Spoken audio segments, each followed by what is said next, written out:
Superposition में जो हमारा लास्ट कॉन्सेप्ट आ जाता है वो स्टेशनरी वेव्स का आ जाता है। स्टेशनरी वेव्स की प्रोडक्शन की कंडीशन क्या है कि हमारे पास सेम फ्रीक्वेंसी हो, सेम वेवलेंथ हो,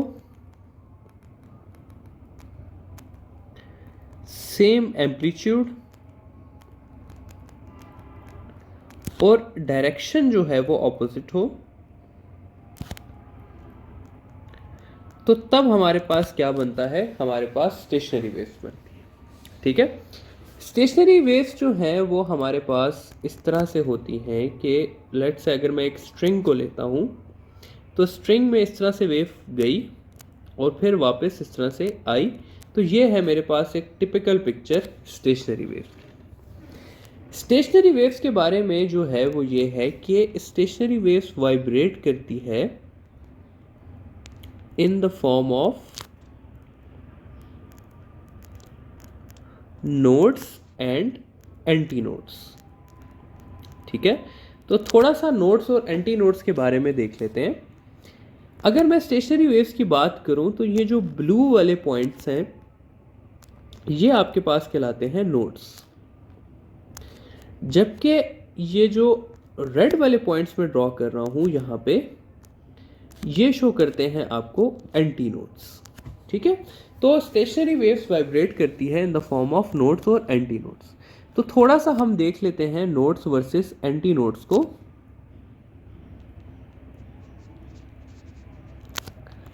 अच्छा जी, अगर हम नोड्स की बात करें तो नोड्स की डिस्प्लेसमेंट जो है वो आपके पास 0 होती है, जबकि एंटी नोड्स की डिस्प्लेसमेंट मैक्सिमम होती है। अगर हम प्रेशर की बात करें तो प्रेशर नोड्स पे मैक्सिमम होता है, जबकि प्रेशर एंटी नोड्स पे आपका मिनिमम होता है। अगर स्ट्रेन की बात करें, स्ट्रेन एनर्जी की, तो स्ट्रेन मैक्सिमम होता है नोड्स पे और मिनिमम होता है एंटी नोड्स पे। ठीक है, तो ये इनकी कुछ डिफरेंसेस हैं जो आप लोगों को पता होने चाहिए, जिनसे आपसे डायरेक्ट एमसीक्यूज पूछे जाते हैं कि भाई स्ट्रेन नोड्स और एंटी नोड्स में क्या फ़र्क है। फर्दर अगर बात की जाए नंबर ऑफ नोड्स और एंटी नोड्स की,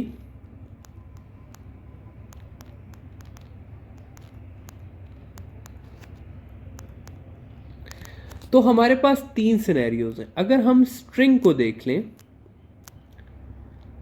तो स्ट्रिंग में नोड्स जो हैं वो ज़्यादा होते हैं as compare to anti nodes. अगर हम बात कर लें pipe open at both ends की, तो pipe open at both ends में एंटी नोड्स जो हैं वो ज़्यादा होते हैं नोड से। और अगर हम बात कर लें pipe open at one and की, तो उसमें जितने नोड्स होते हैं उतने ही हमारे पास क्या होते हैं, एंटी नोड्स होते हैं। अगली चीज़ जाते हैं और हम ज़रा सा देख लेते हैं कि path difference between nodes and anti nodes. ठीक है, तो उसके लिए यहाँ पर एक फिगर बनाने की कोशिश करता हूँ।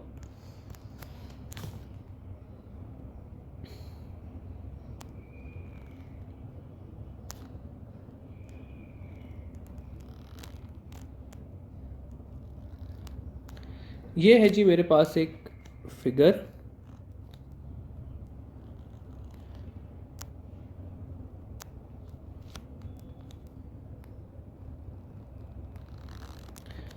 मैं कहता हूं यहां पर हमारा नोड है,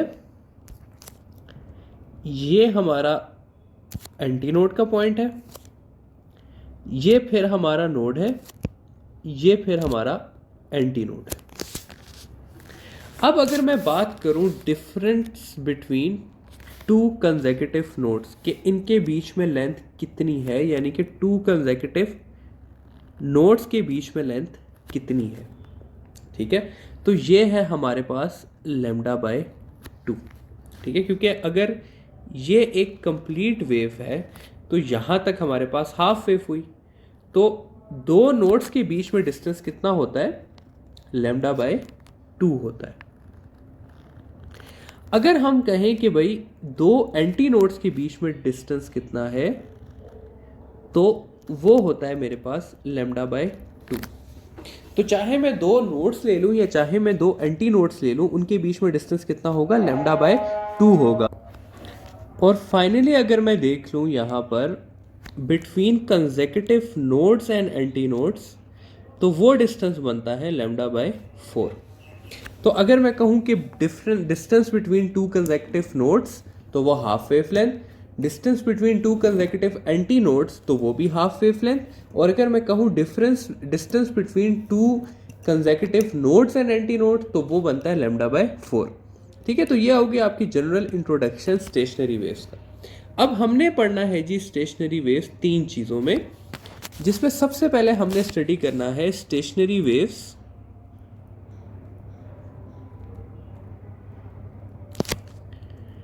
इन अ स्ट्रेच्ड स्ट्रिंग।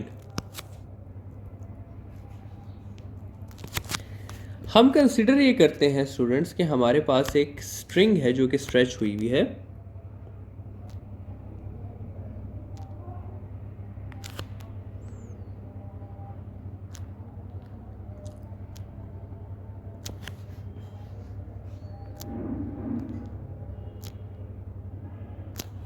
सबसे पहले मैं उसे सेंटर में से प्लग करता हूं, तो इस तरह का मेरे पास एक लूप बनेगा यूं करके।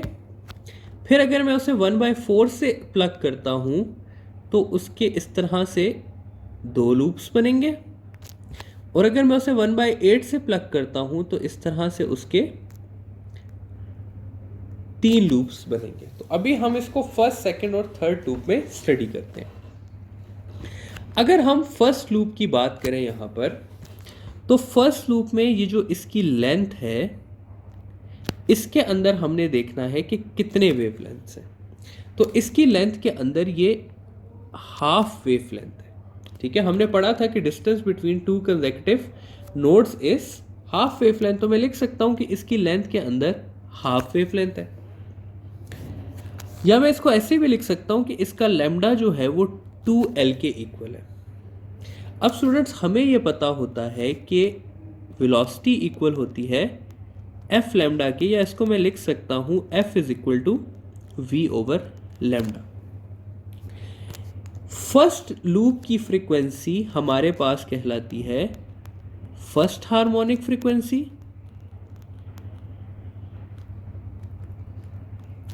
इसको मैं बेसल फ्रीक्वेंसी भी कह सकता हूं, या इसे मैं फंडामेंटल फ्रीक्वेंसी भी कह सकता हूं। तो फंडामेंटल फ्रीक्वेंसी का फॉर्मूला मेरे पास आ गया F1 is equal to V over lambda.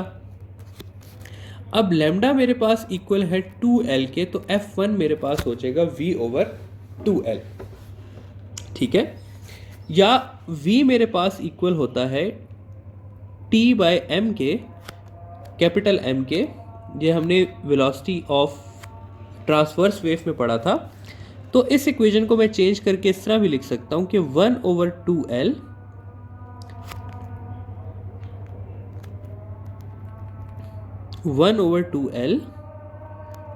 T over capital M।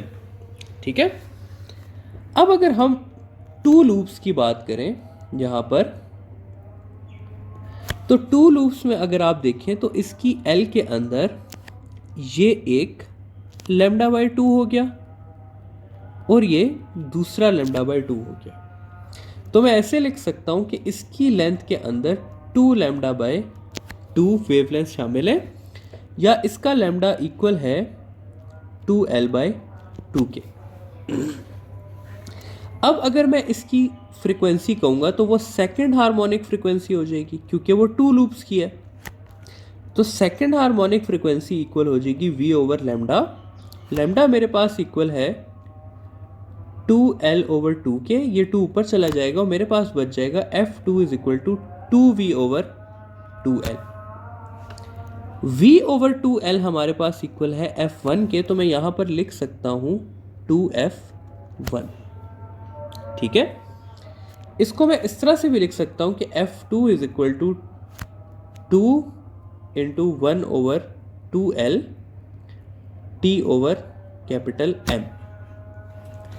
अगर मैं 3 लूप्स की बात करूं तो 3 लूप्स के लिए मैं इस तरह से लिख सकता हूं कि इसकी लेंथ के अंदर यहां पे मेरे पास 3 लैम्डा बाई 2 शामिल है। तो 3 लैम्डा बाई 2 का मतलब है कि लैम्डा हो गया मेरे पास 2l बाई 3। तो थर्ड हार्मोनिक फ्रीक्वेंसी इसकी हो जाएगी f3v ओवर लैम्डा, या मैं इसको लिख सकता हूं 3v ओवर 2l, या 3v की जगह मैं सिंपली लिख सकता हूं 3f1। और अगर मैं इसको इस तरह लिखना चाहूं तो मैं ऐसे भी लिख सकता हूं 3 over 2l t over m। तो अब यहां से स्टूडेंट्स अगर आप लोग देखें तो मैं इस सब की इस तरह लिख सकता हूं कि फर्स्ट हार्मोनिक फ्रीक्वेंसी थी मेरे पास v ओवर 2l के, सेकंड थी 2f1 के, थर्ड 3f1 के। तो nth हार्मोनिक फ्रीक्वेंसी किसकी इक्वल होगी? nf1 के, या इसको मैं ऐसे भी लिख सकता हूं nv ओवर 2l के। ठीक है, तो ये फाइनली हमने निकाला कि nth frequency of stationary waves in a string is equal to nf1। तो अगर मैं कहूं यहां पर आप लोगों से सवाल पूछूं कि 20th हार्मोनिक फ्रीक्वेंसी किसकी इक्वल होगी, तो वो इक्वल होगी 20v ओवर 2l के। ठीक है, तो इस तरह से आप लोगों को ये आना चाहिए कि किस तरह से हमने इसको डिराइव किया। इसमें जो आपके काम की बात है वो ये लास्ट है कि fn is equal to nf1। ये अगर आपको आता है तो आपको ये टॉपिक के मेजॉरिटी एमसीक्यू आ जाएंगे। मूविंग अहेड, स्ट्रिंग के बाद हम जाएंगे ऑर्गन पाइप पे। तो ऑर्गन पाइप को देख लेते हैं, जस्ट पहले इंट्रोडक्शन देखते हैं। अच्छा जी, ऑर्गन पाइप होता है हमारे पास दो टाइप्स का। ऑर्गन पाइप हमारे पास हो सकता है ओपन एट बोथ एंड्स, और ऑर्गन पाइप हो सकता है हमारे पास open at one end only. Open at both ends का क्या मतलब है कि एक पाइप होगा जो कि दोनों तरफ से हमारे पास ओपन हुआ होगा, और ओपन एट क्लोज एंड का मतलब है कि एक तरफ से क्लोज होगा और दूसरी तरफ से ओपन हुआ होगा।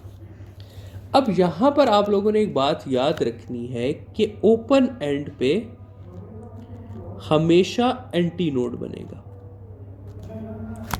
और क्लोज्ड एंड पे हमेशा नोड बनेगा।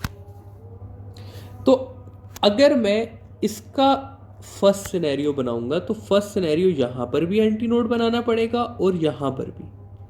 तो इसका फर्स्ट सिनेरियो कुछ इस तरह का बनेगा, जबकि इसका फर्स्ट सिनेरियो कुछ इस तरह से बनेगा। ठीक है, तो ये बात आपको पता होनी चाहिए कि ओपन एंड पे हमेशा आपका एंटी नोड बनता है और क्लोज्ड एंड पे हमेशा आपका नोड बनता है। तो सबसे पहले स्टडी करते हैं pipe open at both ends को।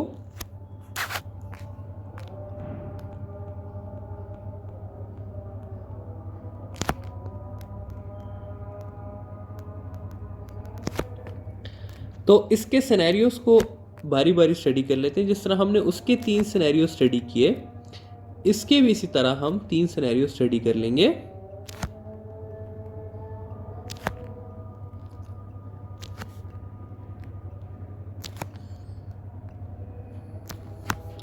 तो ये आ गया इसका फर्स्ट सिनेरियो, ये आ जाएगा जी हमारे पास इसका सेकंड सिनेरियो, और ये आ जाएगा इसका थर्ड सिनेरियो।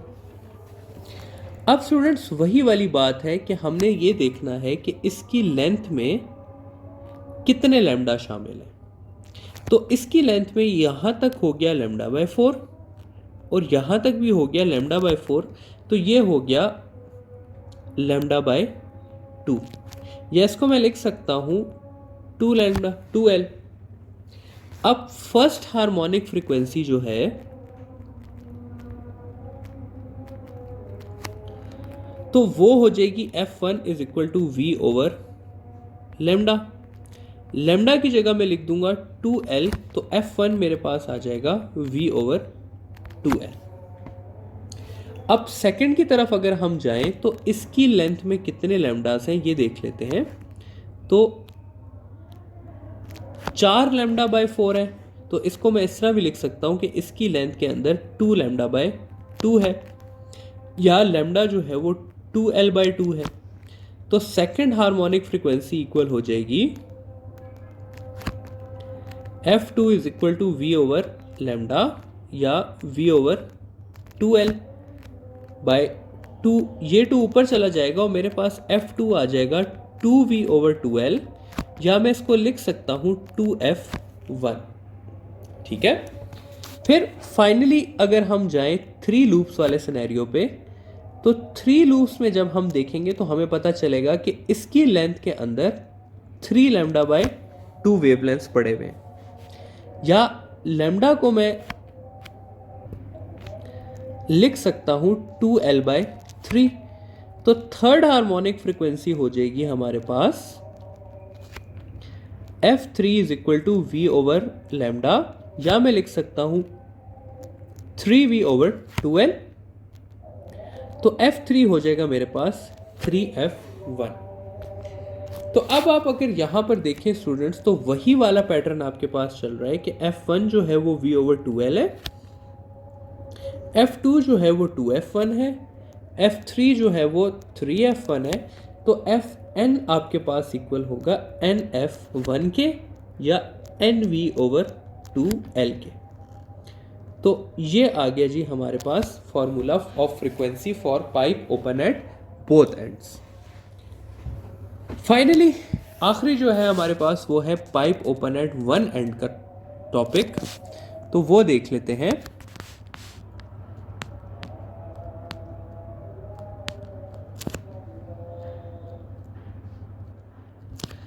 तो pipe open at one end के भी इसी तरह 3 सिनेरियोस लेके चलते हैं अपने पास।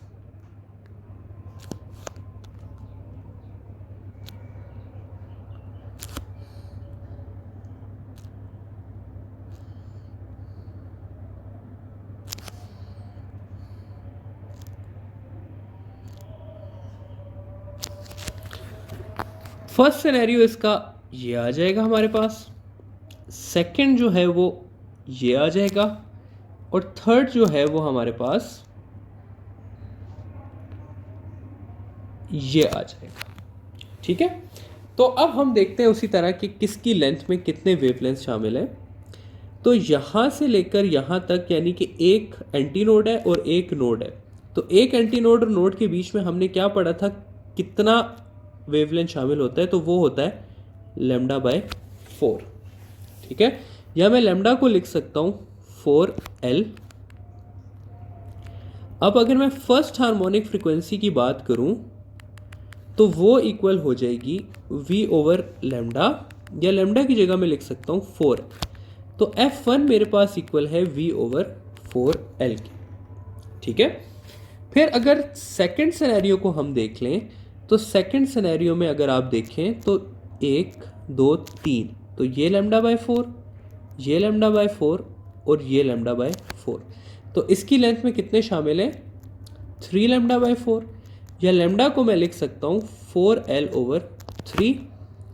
तो इस तरह से सेकंड हार्मोनिक फ्रीक्वेंसी हमारे पास इक्वल हो जाएगी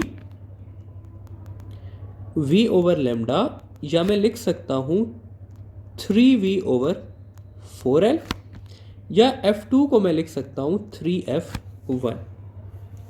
फिर फाइनली थर्ड सिनेरियो को अगर हम देखें तो 1 2 3 4 5, तो ये लैम्डा बाय 4, ये लैम्डा बाय 4, ये लैम्डा बाय 4, ये लैम्डा बाय 4 और फाइनली ये lambda by 4।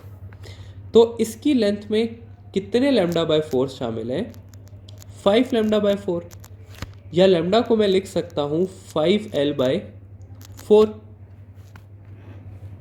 Sorry 4l bye 5। तो थर्ड हार्मोनिक फ्रीक्वेंसी हो जाएगी v ओवर लैम्डा या 5v ओवर 4l, या F3 को मैं लिख सकता हूँ 5f1। तो यहाँ पर देखें स्टूडेंट्स क्या पैटर्न चल रहा है। यहाँ पर ये पैटर्न चल रहा है कि F1 जो है वो v ओवर 4l है, F2 जो है वो 3f1 है, F3 जो है वो 5F1 है, F4 जो होगा फिर वो 7F1 होगा, F5 जो होगा वो 9 होगा। तो इस सब की जगह मैं लिख सकता हूँ कि Fn आपके पास होगा 2n-1 इंटू F1, ठीक है। या मैं लिख सकता हूँ 2n-1 V/4L। तो ये आ जाता है फाइनली आपके पास frequency for pipe open at one end. अब इस सब को समराइज करते हैं। समराइज करने के लिए तीनों चीज़ें जो हैं वो आपके पास ड्रॉ कर लेता हूं मैं। सबसे पहली चीज़ होगी आपके पास स्ट्रिंग,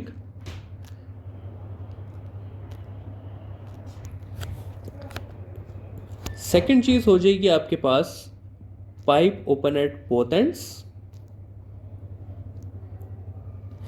और थर्ड चीज़ हो जाएगी आपके पास pipe open at one and,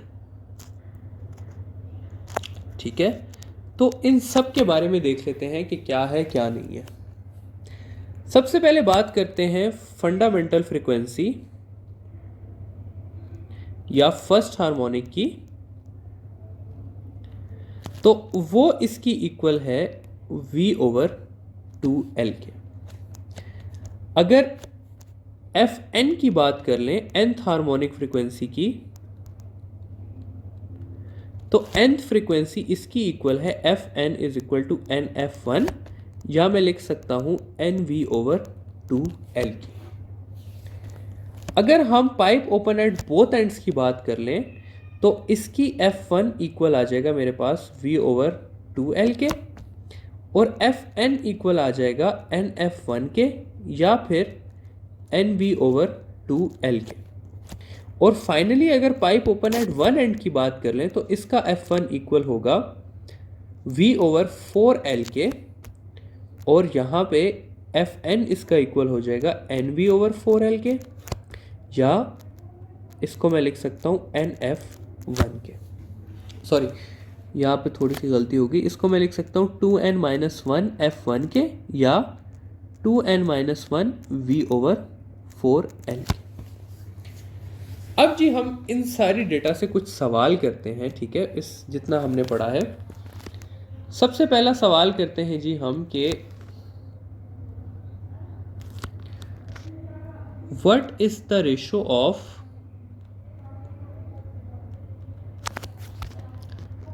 third and ninth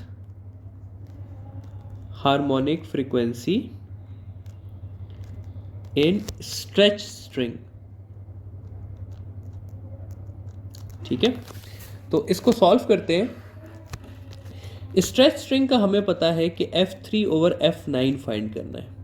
F3 equal होता है मेरे पास NF3 के, सॉरी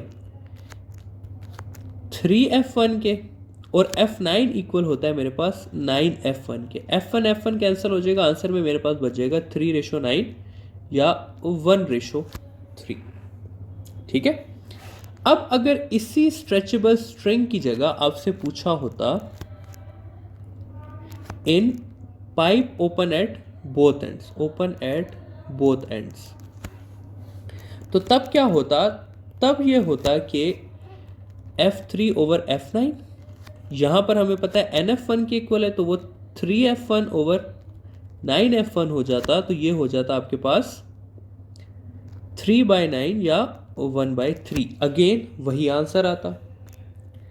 अगर ओपन एट बोथ एंड्स की जगह आपसे पूछ लिया जाता ओपन एट वन एंड, तब क्या होता? तो तब आप लिख देते F3/F9 is equal to 2 × 3-1 F1 divided by 2 × 9-1 F1। F1 से कैंसिल हो जाता और आपके पास बच जाता 5/17। तो ये हो जाता आपका आंसर, ठीक है। तो इस तरह से आपसे पूछा जा सकता है। एक और सवाल, फाइनल सवाल स्टेशनरी वेव से related. What is the ratio of third and fifth overtone?